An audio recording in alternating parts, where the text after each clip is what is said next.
अस्सलाम वालेकुम नाजरीन। मैं हूं एजाज अहमद और आप मेरा प्रोग्राम देख रहे हैं व्यूज़ ऑन न्यूज़। नाजरीन, चंद खबरें हैं, पहले आपको वो बताएंगे और उसके बाद फिर मरियम नवाज शरीफ साहिबा की एक और ऑडियो लीक हुई है। आ, उसकी कुछ तफसीलात आपके साथ शेयर करेंगे। बहुत मुख्तसर ऑडियो है, लेकिन वो एक तूफ़ान खड़ा कर सकती है। और फिर उसके अलावा आ, कर्ज के हवाले से मईशत के कुछ आदाद शुमार आपको देंगे, ये बताएंगे कि 2013 में फीकस कितना कर्ज था हर पाकिस्तानी पर और अब क्या सूरत हाल है। नाज़रीन, आगाज़ करते हैं एक खबर से कि आपको याद है कि एक अकबर एस बाबर साहब हुआ करते हैं, पाकिस्तान तहरीक इंसाफ के वो मरकज़ी ओहदेदार रहे, इमरान खान के करीबी दोस्त भी थे और अब उन्होंने कई सालों से एक केस कर रखा है फॉरेन फंडिंग का। अ, तकरीबन उस फॉरेन फंडिंग केस में इलेक्शन कमीशन ने समाअत की और फिर उसके बाद एक स्क्रूटनी कमेटी बनाई। उस स्क्रूटनी कमेटी ने 3 साल में 80 से ज़ायद समातें की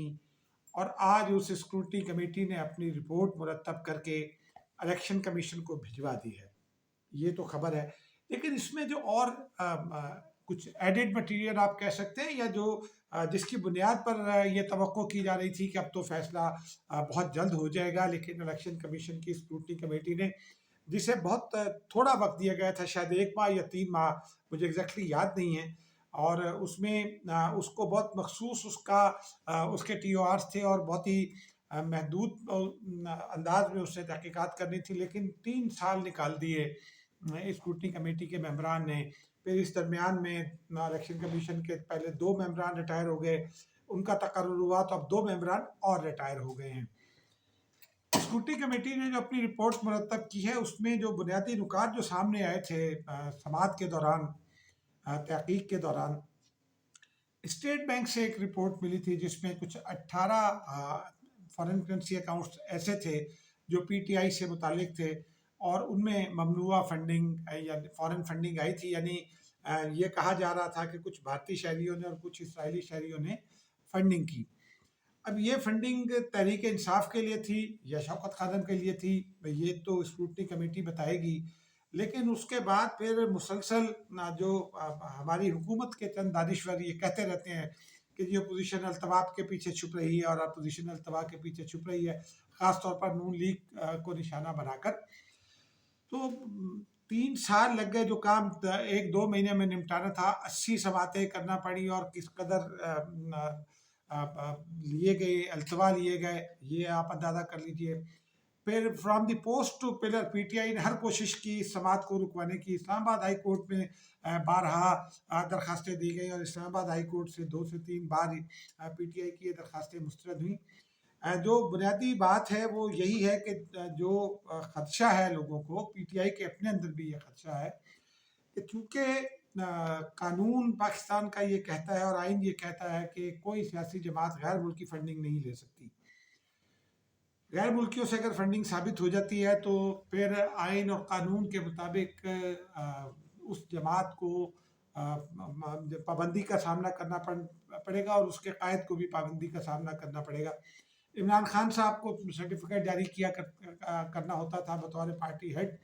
वो अगर उन्होंने नहीं भी किया तो भी उनके ऊपर जिम्मेदारी आयद होती है, तो ये बड़ी सिग्निफिकेंट बात है। इसी में एक और अभी तस्का मैंने किया था कि पंजाब और खैबर पख्तूनख्वा के मेंबर्स रिटायर हो गए। तो नाज़रीन, आज उस कमेटी की जिसमें ये मामला गया, आज उसकी तीसरी समाअत थी। बुनियादी तौर पर तो आइन ये कहता है कि लीडर ऑफ द अपोजिशन और लीडर ऑफ द हाउस जो हैं उनके दरमियान मुशावरत होनी है, लेकिन आज शाहिदा अख्तर अली साहिबा ने इसकी जानी वाज़ेह तौर पर इशारा भी कर दिया। उनका ये कहना है कि प्राइम मिनिस्टर साहब की अना आड़े आ रही है और वो कायदे इस इख्तिलाफ से बात नहीं करते, वरना ये मसला हल हो जाना था। इससे पहले भी एक मरतबा ये मसला जब सिंध और बलूचिस्तान के अरकान रिटायर हुए थे तो उस वक्त भी इसी तरह का डेडलॉक आया, लेकिन फिर दोनों के दरमियान मुशावरत हुई और बहुत आराम से 2 मेंबरान का तकर्रुर हो गया था। लेकिन अब इरफान कादिर साहब का नाम था, वो एज की वजह से आउट हो गया। एक शायद और नाम था जो मुझे इस वक्त याद नहीं आ रहा, खैबर पख्तूनख्वा से था, वो भी आउट हो गया इसी टेक्निकल बुनियादों पर। अब कोई बहुत ज़्यादा नाम नहीं है, तकरीबन 4 नाम हैं, पंजाब 2 पंजाब से और 2 खैबर पख्तूनख्वा से, कुछ और भी आ सकते हैं। लेकिन बहरहाल وہ ناموں پر فیصلہ نہیں ہو پا رہا۔ آج اپوزیشن کا کہنا تھا کہ فیصلہ میرٹ پر کیا جائے، حکومت کا کہنا تھا کہ اپوزیشن ٹائم مانگ رہی ہے، لیکن بہرحال اپوزیشن نے یہ تسلیم بھی کر لیا کہ لاہور NA 133 کے ضمنی الیکشن کی وجہ سے اس نے کچھ وقت مانگا ہے تاکہ پاکستان پیپلز پارٹی اور اپوزیشن کی جو دیگر جماعتیں ہیں ان کے ساتھ مشاورت ہو سکے۔ تو ایک خبر تو ناظرین یہ بڑی اہم تھی، ہم نے کہا آپ کے ساتھ شیئر کرنے، اور اس کا امپیکٹ یہ ہو سکتا ہے کہ اگر الیکشن کمیشن اس کا فیصلہ سنا دے تو زیادہ تر لوگوں کا یہ خیال ہے کہ PTI کو پابندی کا سامنا کرنا پڑ سکتا ہے، اور عمران خان صاحب کو بھی، اور شاید اپوزیشن کے کچھ لوگ بھی اسی نقطے پر تکیہ کیے بیٹھے ہیں۔ بہرحال مسلم لیگ نون اور پیپلز پارٹی کے مقدمات بھی اسی فورن فنڈنگ کے حوالے سے زیر سماعت ہیں، فاروق حبیب صاحب لے کر گئے ہوئے ہیں۔ پاکستان پیپلز پارٹی کے جو مالیاتی سیکریٹری ہیں، ترجمان ہیں مالی حوالوں سے، سلیم مانڈوی والا، ان سے ہم نے پوچھا تو انہوں نے یہ بتایا کہ پاکستان پیپلز پارٹی کے جن جن بینک اکاؤنٹس میں اکاؤنٹس ہیں فنڈنگ کے حوالے سے، ان کے تمام کے سرٹیفکیٹس لے کر انہوں نے جمع کرا دیے ہوئے ہیں الیکشن کمیشن میں، اور اس میں ہر بینک میں مینیجر نے اس بات کی تصدیق کی ہے، بینک انتظامیہ نے بھی تصدیق کی ہے کہ پیپلز پارٹی کو کہیں سے فورن فنڈنگ نہیں آتی۔ اب دیکھیے یہ شاید معاملے کو لٹکانے والی بات تھی یا ٹٹ فور ٹیٹ کی صورت میں جواب دینے والی بات تھی۔ اسی طرح نون لیگ کے حوالے سے بھی کہا جاتا ہے کہ ان کی بھی بیرون ملک سے فنڈنگ آئی یا پاکستانیوں نے دی یا کسی اور نے، یہ فیصلہ کرنا بھی الیکشن کمیشن کا کام ہے۔ ایک اور اہم خبر ہے ناظرین کہ الیکشن کمیشن معاف کیجیے گا، سپریم کورٹ میں علی وزیر کی ضمانت کے لیے جو نیا بینچ قائم ہوا تھا جسٹس بندیال کی سربراہی میں، وہ آج پھر ٹوٹ گیا، کیونکہ اصولی طور پر اس کو سماعت میں جانا تھا سابقہ جسٹس کی بینچ میں، اور آج پھر جسٹس بندیال کی جب سماعت شروع ہوئی تو اسی نقطے کی بنیاد پر اسے واپس بھیج دیا گیا اوریجنل بینچ میں، اور اب یہ سماعت کل ہوگی، اور امکان اس بات کا ہے کہ علی وزیر کو اب ضمانت دے دی جائے گی، کیونکہ علی وزیر کے بعد ساتھیوں، خاص طور پر محسن داوڑ کا یہ کہنا ہے کہ کچھ قوتیں ایسی ہیں جو ان کی ضمانت نہیں ہونے دینا چاہتی، اور اسی لیے ڈیلے کیا جا رہا ہے، معاملہ اب کل پر چلا گیا ہے۔ اس کے علاوہ ناظرین ایک اور اہم خبر ہے، مالیاتی ذرائع سے، مالی حوالوں سے یہ خبر ہے کہ 50 ارب روپے کی کٹوتی کر دی گئی ہے ڈیفنس بجٹ میں، اور اس کا زیادہ امپیکٹ پڑے گا فوجی ساز و سامان خریدنے پر۔ پاکستان کے جو گیون کنڈیشنز ہیں اس وقت، ایک جانب دہشت گردی کے خلاف جنگ ہے، دوسری جانب بھارت کا رویہ سب کے سامنے ہے، تو پاکستان کو بہت سوچ سمجھ کر چلنا ہوتا ہے، اور بعض ذرائع کا یہ دعویٰ ہے کہ یہ IMF کے دباؤ پر کیا گیا ہے، لیکن اسی میں آپ کو ایک خبر اور بھی دے دیں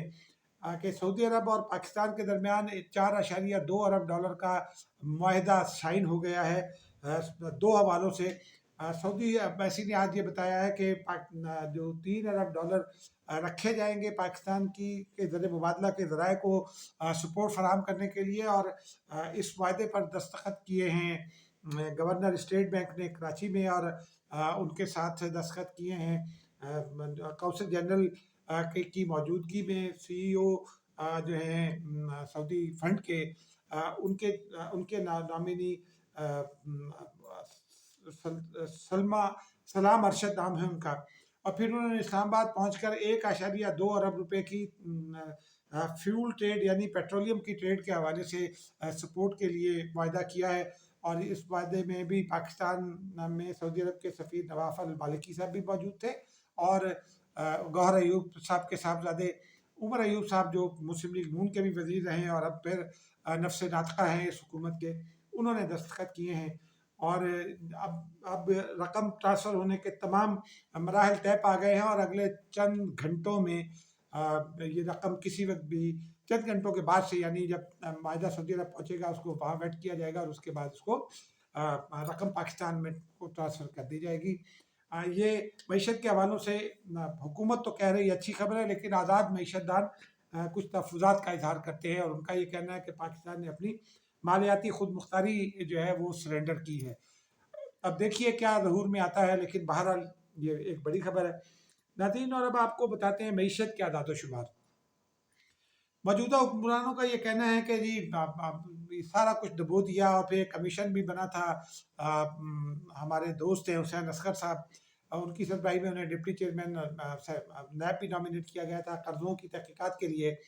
वो कर्ज़ों की तहकीकात कहाँ पहुँची, वो बात बेशी में रह गई, क्योंकि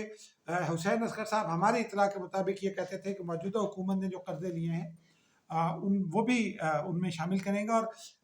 पाकिस्तान पीपल्स पार्टी और मुस्लिम लीग नून ने मजमूई तौर पर जो कर्ज़े लिए थे, मौजूदा हुकूमत ने उससे ज़्यादा कर्ज़ लिया है, और 47,000 अरब डॉलर का कहा जाता है कि पाकिस्तान का बैरूनी कर्जा हो गया है। मैं कोई मईशतदार नहीं हो सकता है, फिगर्स में भी कुछ थोड़ा बहुत इधर उधर हो गया हो, लेकिन अगर जो भी कर्ज की का हुजम है वो बहुत हद तक परेशान कुन है, क्योंकि मीशत के से मुतालिक जो कवायद हैं और आइन की जो मुतल्लिका शिकें हैं, उनके मुताबिक जो आपका जीडीपी है उसके 60% से ज़्यादा कर्जे नहीं लिए जा सकते। और इस वक्त मीशतदान ये कहते हैं कि तकरीबन 96% आपके टोटल जीडीपी का जो साइज़ है उसके 96% के करीब कर्जे लिए जा चुके हैं, बैरूनी कर्जे और अंदरूनी कर्जे। तो नाज़रीन, ये अहम खबर है। लेकिन आपको ये बता दें कि 2013 में जब पाकिस्तान पीपल्स पार्टी ने हुकूमत छोड़ी, तो उस वक्त मुशर्रफ के ज़माने में 2008 में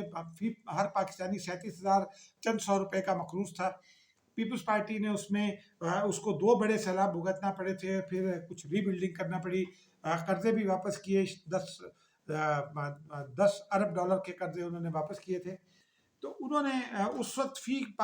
हर पाकिस्तानी 96,422 रुपये का मखरूज था। फिर मुस्लिम लीग नून की हुकूमत आ गई, उससे मेगा प्रोजेक्ट शुरू किए, कई इमारात को उन्होंने गिरवी रखा, और पीटीआई उस पर तनकीद भी करती थी। तो उन्होंने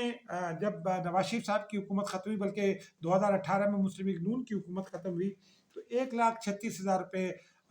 हर पाकिस्तानी पर कर्ज था, यानी हर पैदा होने वाले बच्चे पर भी।